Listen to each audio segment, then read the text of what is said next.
تو جو اختلافی معاملہ ہے وہ تو ہے نکاح موقت کے بارے میں کہ نکاح موقت آیا جائز ہے یا ناجائز ہے. مفتی عبدالقوی نے اسی کی طرف اشارہ کیا ہے، لیکن انہوں نے جس انداز میں اس کو بیان کیا ہے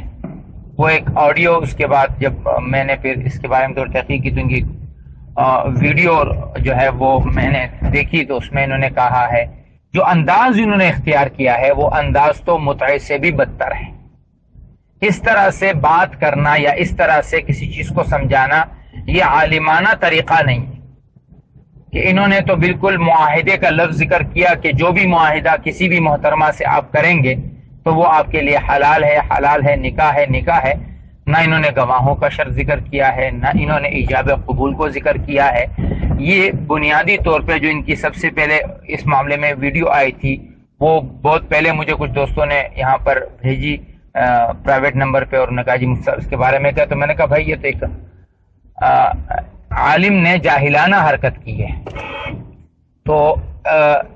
اس میں ضرور یہ بات ہے کہ گواہ ہونے چاہیے، جو حضرات اس کو جائز قرار دیتے ہیں گواہ ہونے چاہیے اور ایجاب و قبول ہونا چاہیے، اور اس میں مہر کا مقرر کرنا بھی ایک شرائط میں سے ہے. تو یہ اگر ساری چیزیں ہو جاتی ہیں تو پھر وہ فقہا جو دیگر فقہا ہیں ان کے نزدیک اس کی جواز کی شکل ہے، اگرچہ حضرت امام ابو حنیفہ رحمہ اللہ کے نزدیک اس کے جواز کی شکل نہیں ہے. لیکن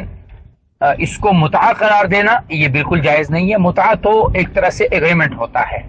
اس میں طلاق نہیں ہوتی ہے، اس میں میراث نہیں ہوتی ہے، اس میں نسب کا ثبوت نہیں ہوتا ہے. لہٰذا نکاح موقت اور متعہ میں زمین آسمان کا فرق ہے،